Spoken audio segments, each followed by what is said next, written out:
Charlie, how are you? I'm doing fantastic. How are you, Kristy? I'm so good. And honestly, I love your name, Charlie. And I was just thinking, that that sounds like a person who has a lot of charisma, a guy named Charlie.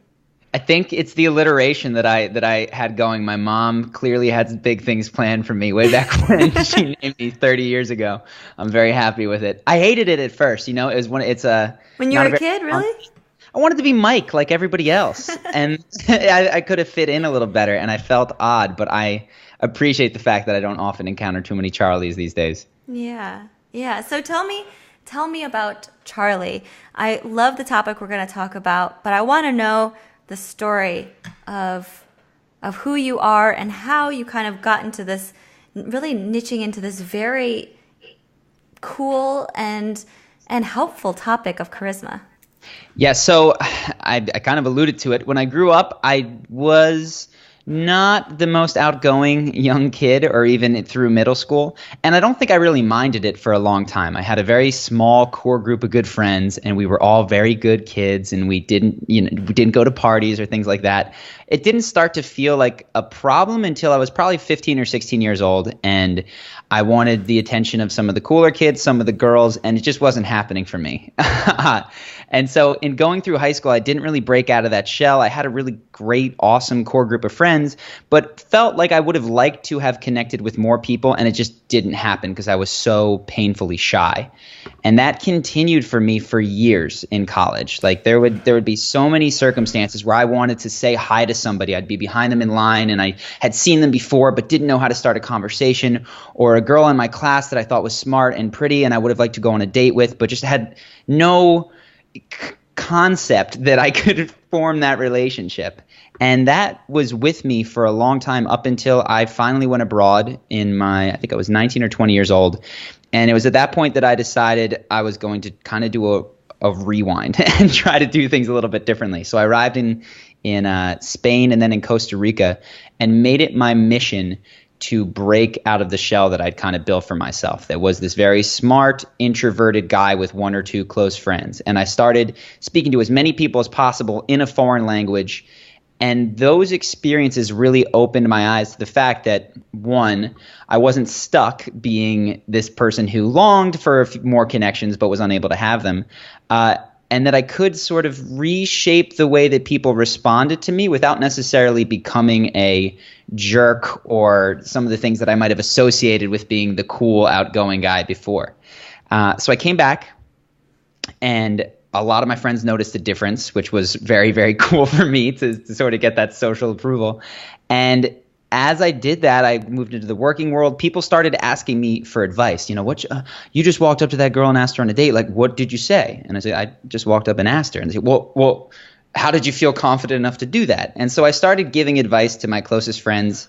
And that evolved into writing on the internet, which evolved into doing classes, which turned into YouTube over the years. And now that's what I spend my days doing, is trying to teach people to be more confident and charismatic.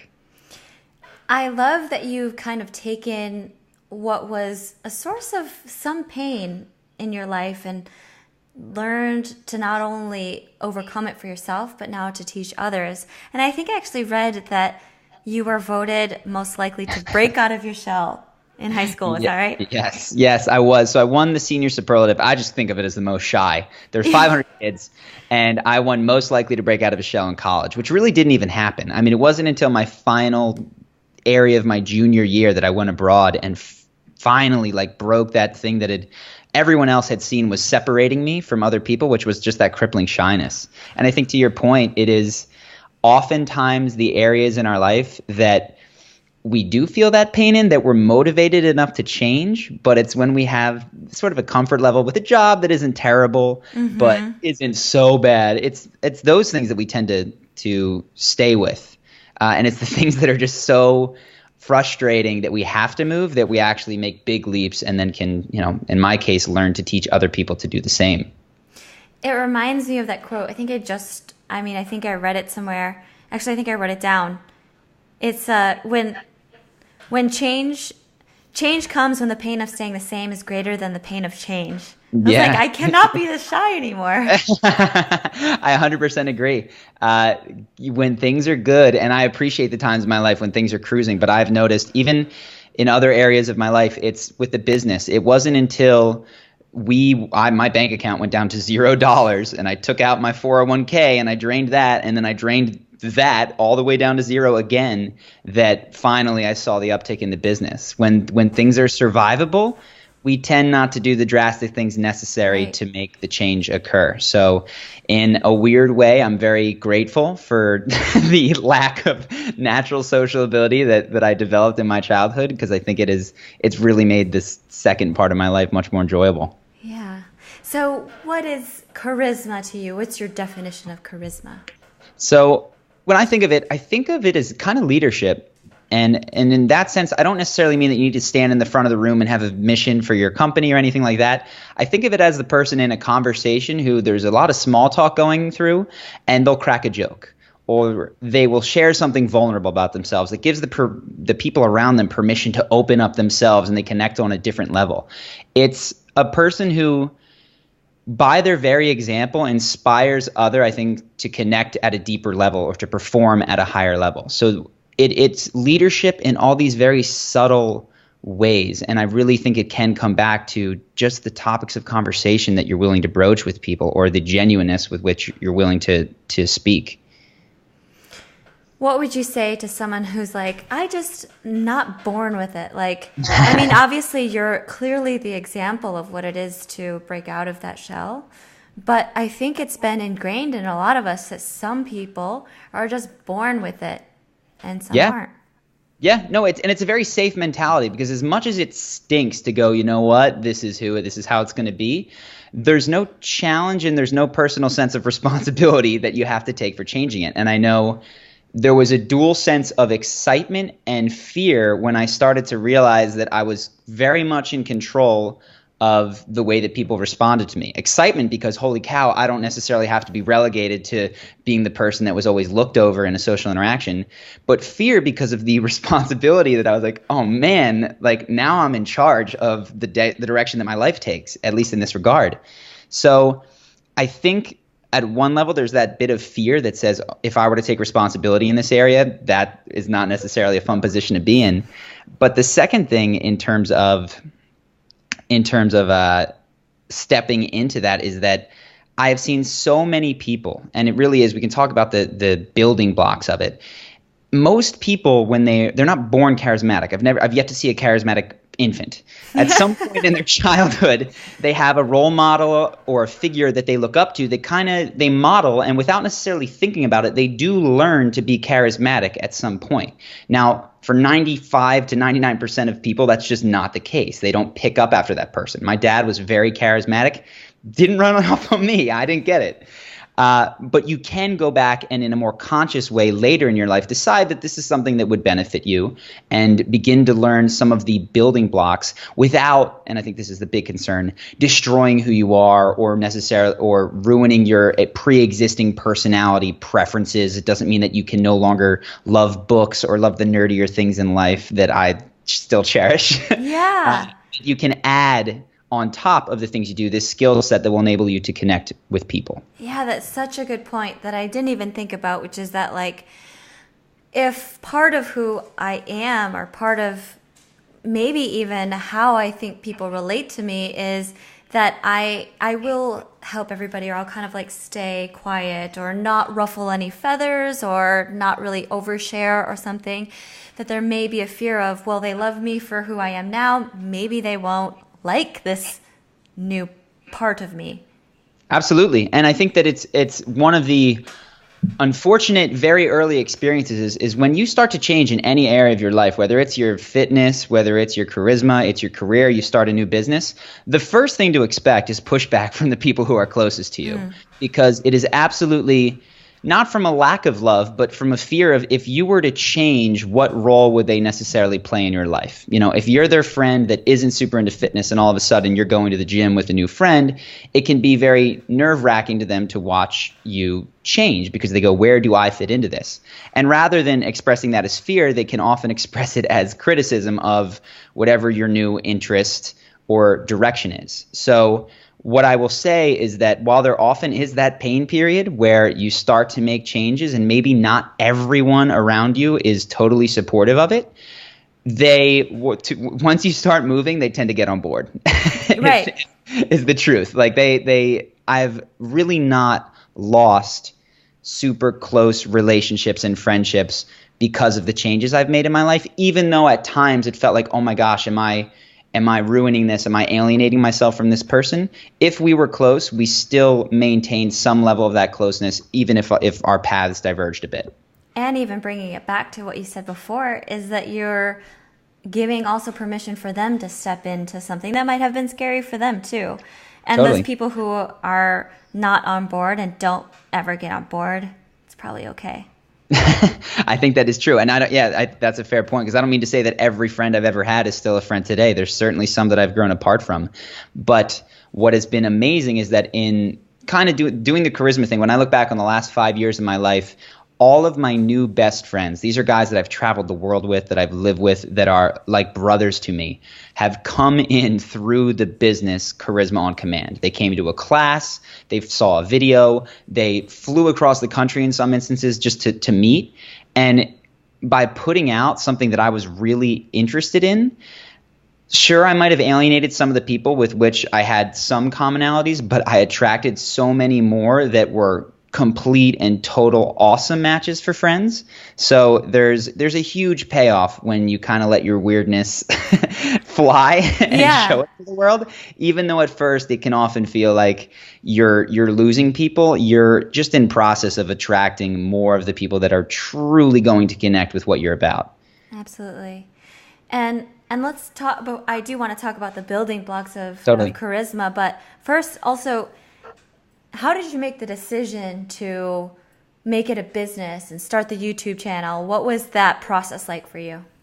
So this was a mind-blowing moment for me, was when I read The 4-Hour Workweek, which I think a lot of entrepreneurs out there have been inspired by. And it was just an unspoken assumption that I was going to have a job that I didn't like very much until I was 65 years old, at which point I'd retire and move to Florida. Like, that was going to be my life. And it was not a nice thing to think about, but it was just how the world was. So reading The 4-Hour Workweek made me realize that I didn't need to defer all the fun exploration that I wanted to do to 2-week vacations, and when I was 65, that I could build a life in real time that involved traveling the world, experiencing the things that I wanted to experience in my youth, in my 20s and my 30s. So it was reading that book that got me fired up to start my own business and not just be an employee.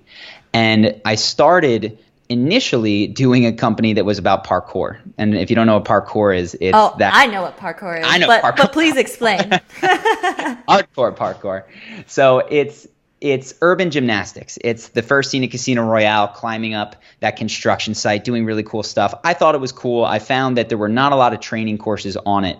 And so I hired a guy, learned how to shoot video, learned how to edit, learned how to hire people for various different positions. And we, in a couple months, produced a 45-minute training DVD for the most basic parkour movements and wound up selling it on Google AdWords.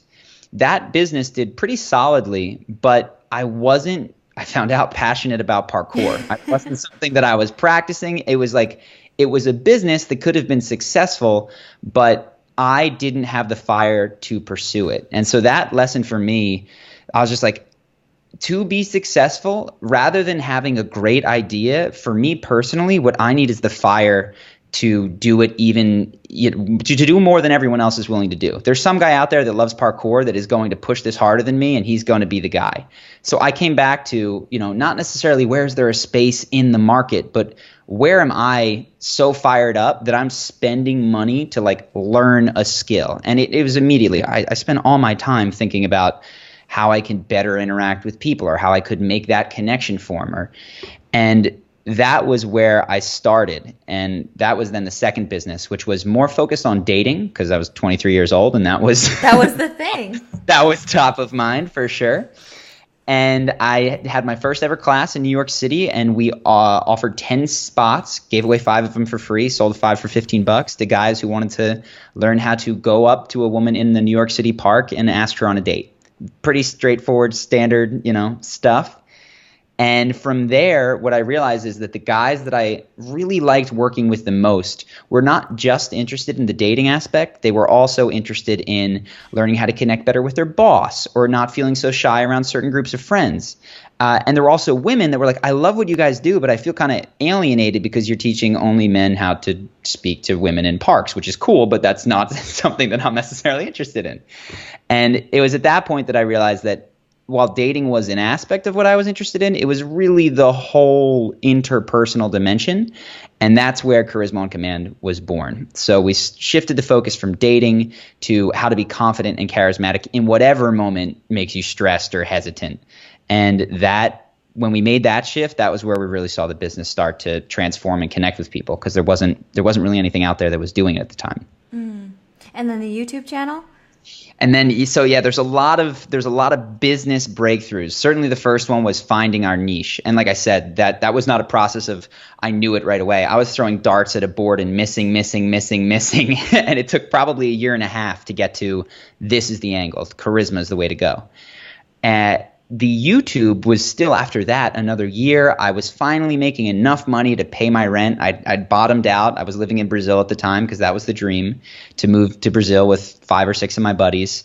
I was sleeping in the smallest room that was typically, back in the day, was where the maid would leave her things. We didn't have a maid though, so that was my bedroom, no windows, 100 degrees, but I loved it.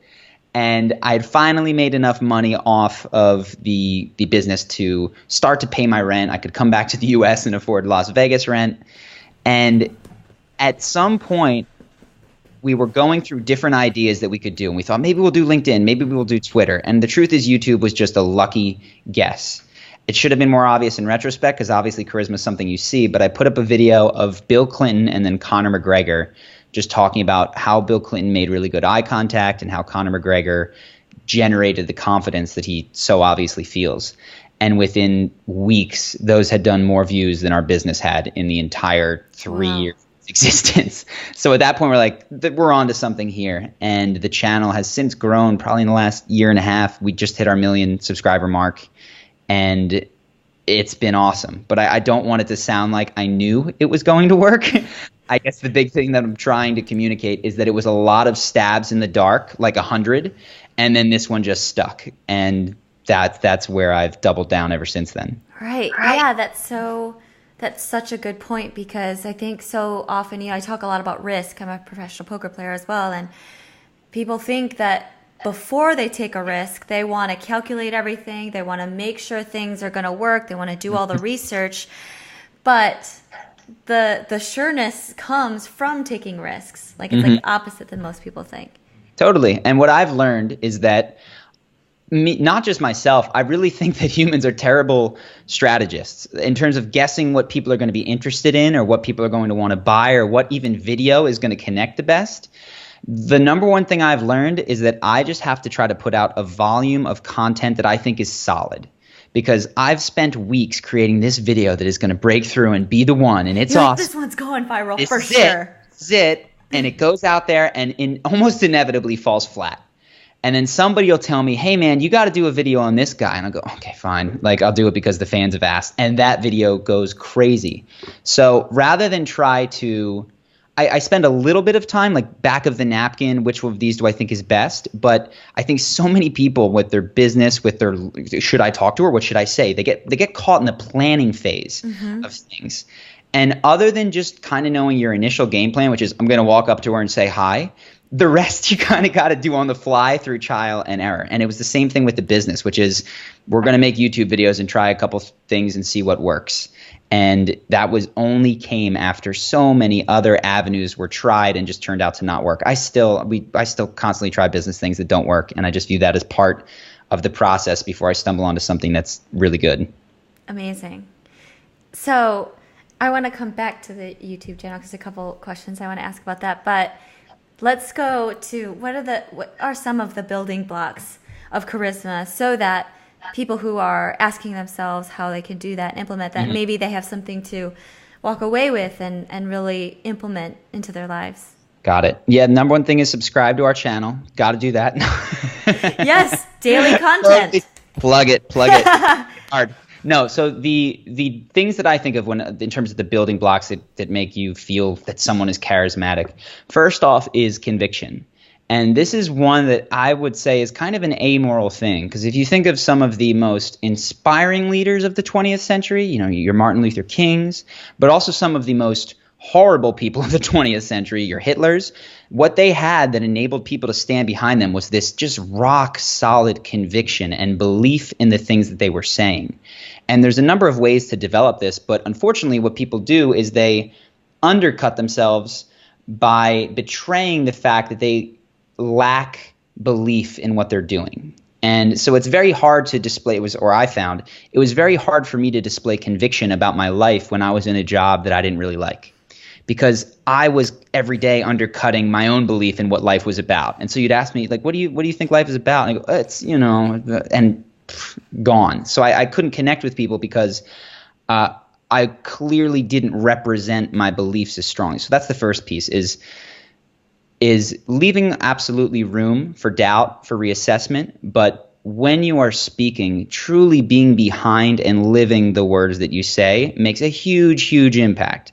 Second, and this comes through and adds to it, is energy.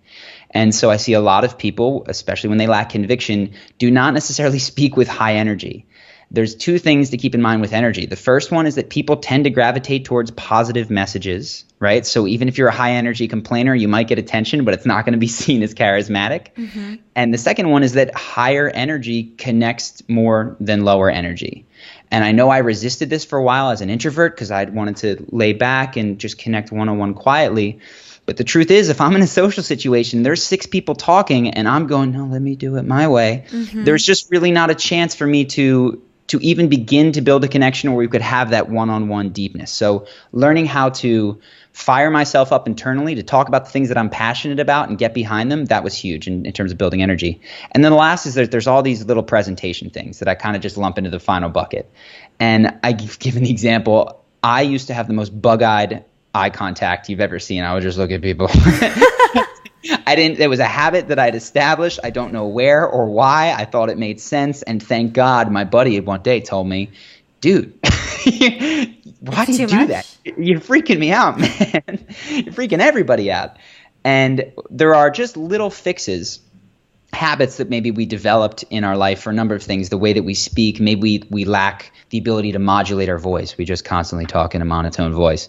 Maybe because of the household we grew up in, we don't often express ourselves through gesticulations. Whatever it is, there are little tweaks that you can make to posture, body language, eye contact, and tonality that are going to make you a much more effective communicator and that are going to really just underscore those first 2 pieces of conviction and energy. And when you get all those together, you can almost talk about anything and it'll come across charismatically and confidently.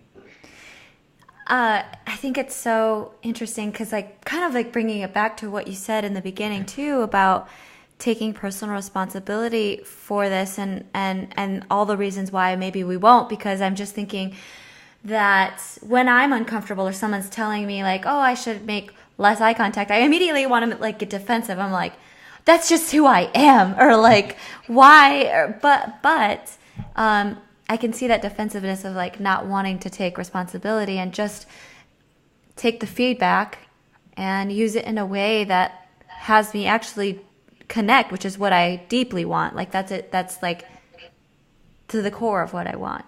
Totally. And I think in terms of feedback, I, as a public personality on YouTube, I get more criticism and negative feedback that I could possibly even read.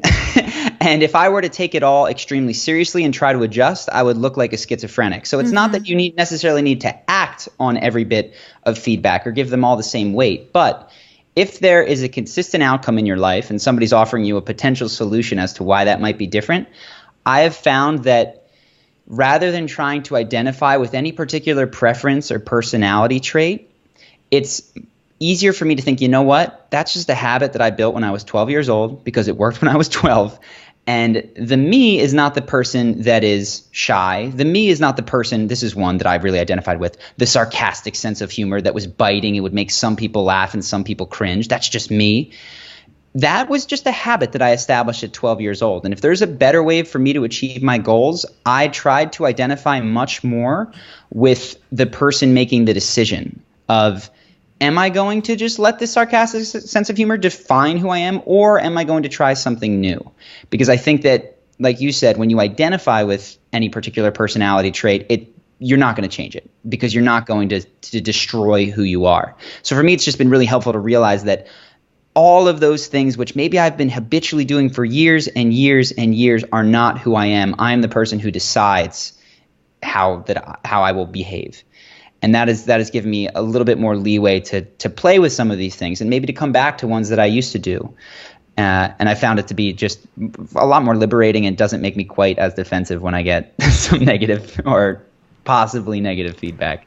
And the way that you put it is so hopeful, too, for people who are thinking that, okay, well, I've gotten this result over and over again, and maybe that result is they've, swung and missed with every time they've gone to speak to a girl or something, and that it's just like offering a different way. It doesn't mean anything about who you are as like a human, but that there's another way. And I'm guessing, and I would love to know, when you started with the dating, with men going up to women, like how has that evolved as just under this umbrella of Charisma on Command? Like, do you still have a lot of men saying this has made such a difference, or how is that really addressed in this umbrella?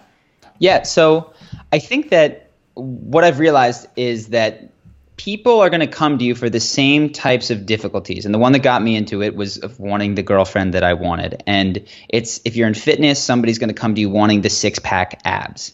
Ultimately, what you need to deliver to that person is part of what they came asking for, but you need to give them the healthy nutrition as well. So we started very much on a surface level. What do I say? How do I say it? What do I say when she responds this way? And that is all very helpful for getting you the immediate result. But the bigger thing that we're trying to establish in anybody that we work with is an underlying sense of confidence. And bigger than that, no matter what she says or however anyone else responds, I will be okay. Yeah. And so we definitely start on the surface level because people want to see quick results, right? But what I've tried to move it towards is, yes, some videos will talk, what do I text her? What do I say? How do I do a second date? But really where I find all roads lead to is no matter what happens, you're going to be okay. So you might as well express yourself. Yeah. And that's kind of how I've seen it evolve. And that was my journey as well, was very much just layering that very surface level stuff to get the result I want. And then you get the result, but there's part of you that is not being totally real, that is not being totally authentic. It's still a bit of a line. And so getting to that level of deeper rooted confidence enables me to not worry about what I'm going to say and not necessarily worry if we don't connect, because I'm going to go up, do whatever it is that I am or whatever I do. And if there's a connection, great. If there's not, there'll be plenty of other opportunities. So that's where we're trying to steer people ultimately. But like I said, you got to start with six-pack abs. You got to start with you just had to get the girl that you have a crush on. And that's where we begin still in a lot of ways. Yeah, that's so true, that there's so much on the surface, and it always comes down to like the core and the safety with which we allow ourselves to just be and to risk. And it comes with like being afraid that it's not going to be okay and doing it over and over and realizing it is. Just fine. I'm sure you experience the same thing in poker. If people ask you, what do I do in this situation with this hand right here?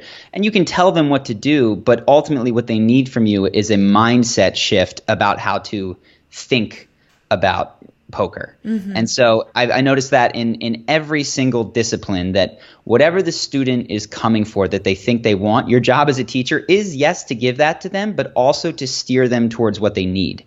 And so that's what I've tried to do with the channel. I keep it light and fun with Donald Trump, Game of Thrones, Conor McGregor. But at the end, I'm trying to move them towards this direction that I think will ultimately be more fulfilling to them, which is building self-esteem, confidence, and that sort of emotional mastery. Yeah, let's talk about that. So Mhm. part of the biggest part of the channel is you have these interactions and you kind of comment on them, right? If for someone who hasn't seen the channel before, which is your favorite? Where should they Ooh. start? So I like Kevin Hart. I like the comedians that I've done. I like Chris Pratt. They're not necessarily the biggest ones, but first off, when I research them, I have to watch hours and hours of their footage. So anytime I'm watching a comedian for the next week, I just You're feel like, like yes, fire. yeah, I'm on fire. I've totally adopted their sense of humor. So those are the ones that I really like, and I would say that even sometimes today I'll go back and rewatch them because the most I think of Chris Pratt especially has such a wonderful way of just moving through the world and amusing himself and being happy with whoever he is around and not so serious and literal all the time that I love that one. And if people want to check that one out, that would be where I'd start. yeah. That's awesome. That's so good. And what a fun way or career and job that you've Yeah. created for yourself. You're like, you get to watch it and pick out charisma from the coolest people. It's not something that I thought existed and certainly didn't prior to doing it. But yeah, I'm so lucky. The fact that my job is to just break down different charismatic aspects and just through the sheer repetition that some of this is going to stick in me is such a cool thing. And now I have to go back and rewatch Game of Thrones episodes, which for me is like heaven. Yeah. So it's a great gig. Over 1 million subscribers. That is incredible. So you are making a giant impact, positive, fun, and tangible difference and impact for so many people. What has been some of the coolest feedback that you've gotten? And actually, have you gotten any feedback from the people who you've done videos on? Oh, have I gotten any feedback from people I've done videos on? So this is my dream. I got put in touch with Tony Robbins' people. I'm so trying to get in front of him. He's my absolute hero on the planet. So I have not heard from him.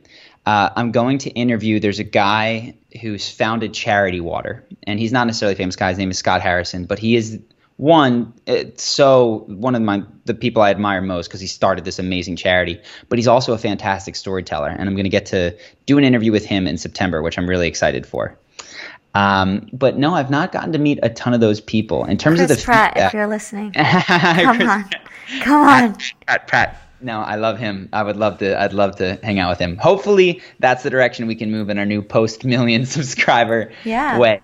But in terms of the feedback that I get, I got to tell you, it's amazing. It is truly overwhelming to read some of these emails. And it's the more extreme ones are the ones that stick out to me, but I don't want to – anybody that writes me and says that your channel's had a positive impact on my life when I take the time to just stop and sit and think, that's awesome. That's so cool. But one that I think of that just was so unexpected and it blew my mind was that there was a woman who was a lesbian who signed up for our course on how to date women and was just like, this is awesome. And I was like, wow, that is cool. Yeah. That totally made my day. But we've gotten so many people that are in tough times or are able to quit their job or find their wife or all sorts of cool things. But for whatever reason, that one just that one talked me and sticks out in my head the most. Totally. And maybe it's because when you first started, the girls were like, hey, something for me too? Yeah, it kind of was. We're trying to do more. We're trying to do more for women these days. Our audience definitely skews heavily men. We're like 80 to 90% men on any given video, but it is not by design. I do not mean to exclude. I guess that's just the people that I picked maybe appeal more to men. Yeah, interesting. So we have talked about charisma, kind of touched on some of the building blocks, and as people who are listening go out there and they start implementing some of these things, what are kind of like the traps or the things to watch out for that you don't want to do or mistakes kind of people make with this? Yeah, so big one is trying to do too much. Ultimately, what we're trying to do, and I view it as layers. The first layer is kind of replacing old habits with new habits. Second layer is going to be changing your mindsets around a lot of this stuff. And while sometimes a mindset is just going to click and connect with you and you're going to do it, I tend to say start at the surface. There's nothing wrong with that. The problem is that people will go through and watch 70 of my videos and then try to implement the 70 times 5 different tips that I've given in those videos. And what I find is go back to the basics, which is we're trying to establish a new habit. So pick one little thing that is going to help you. And oftentimes the one that I start people with is the one in our course. It's called Charisma University. That is the first thing I do is when people ask you, how are you? Say anything that is better than good. Anything. It could be, I'm great, I'm fantastic, I'm phenomenal, I'm having a fantastic day, I'm killing it, whatever it is. That little tweak, first off, has a really surprisingly outsized effect on the conversation, depending the amount of energy you put into it. It really positively impacts your mood and can change your day. But just by building that one habit for a couple days or a week, now you're ready to maybe add something else on top of that, which is perhaps a more interesting way to answer some of the common questions you get. Where are you from? What do you do? Right? And the way that I would have people do it is to establish habits slowly rather than just being kind of YouTube consumer junkies. I love that people binge watch my videos, but it doesn't necessarily do much to change your behavior if you're just flooded with information without any time to implement. So that's the biggest one that I see. You're so right, though. Whenever I hear someone say, I'm like, hey, how are you? And they're just like, fantastic. I'm like, already it pulls me out of my autopilot because it wasn't expected. And I'm already having better sort of like vibes from this person, which I'm sure brings forth like the best in me. And it just grows from there. And that's the leadership aspect, which is not everyone. So often people move through their lives at some kind of low level boredom or like, just not a really fantastic experience. And as soon as a conversation starts, you take a leadership position and say, this is going to be great and I'm going to have a fun time with this. People are like, oh my God, thank God. I'm ready to get on board. And it creates that experience of charisma. So that's why it's the one that I almost always tell people to start with. Yes. I really loved it when you said killing it because I just imagined myself saying that, and I'm implementing first. The next person who says, how are you? I'm just like, killing it. How are you doing? It changes the tone of the conversation. It's incredible how you do that because then they're going to play off of you and now you're playing off of them and you build that virtuous circle.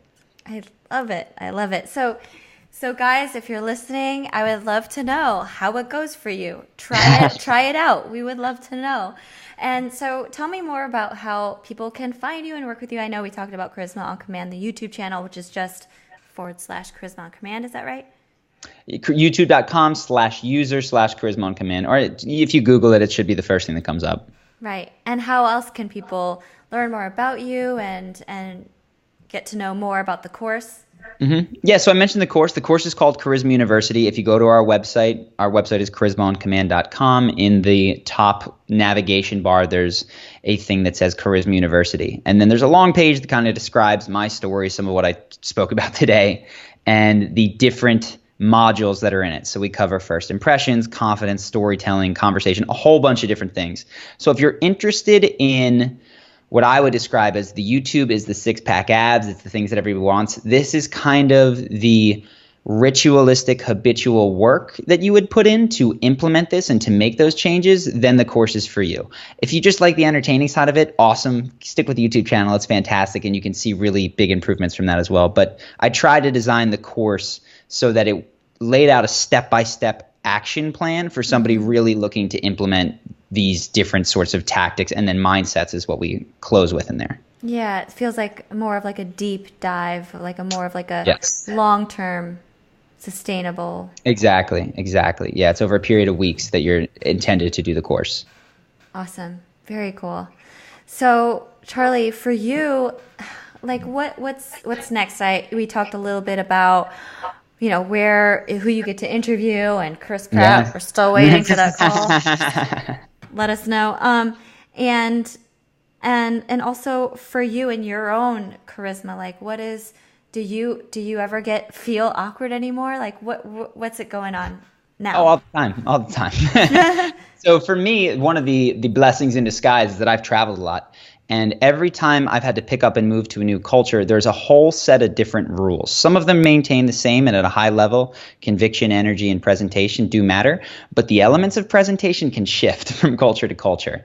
And the fact that I'm speaking Spanish or Portuguese or English, depending on where I am, absolutely makes it so when I come back to America, I feel like I can be starting from scratch. So for me, ever since I got to California last month, it's been going through the course actually and reestablishing a lot of the habits that I used to have.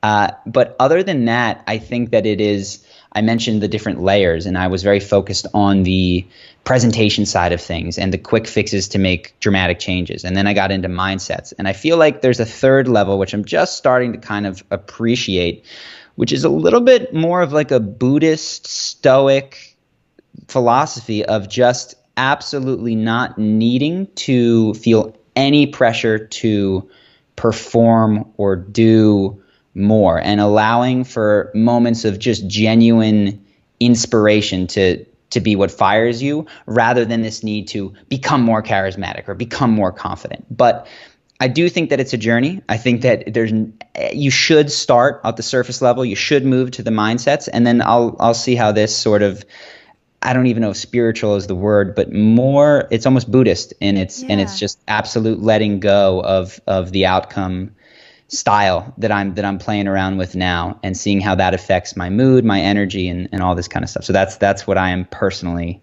exploring right now, and there may be more content on that in the future.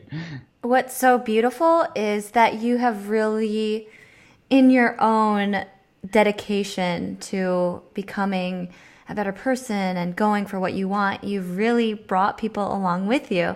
You're like, you started at the surface, maybe wanting the girls, and like figured it out, and are teaching people along the way, and that you're still continuing to keep open and willing to dive deeper. Mm-hmm. And because any dive deeper is like a little bit more uncomfortable, a little bit more, could be scary, but you're willing to do that. And I really admire that.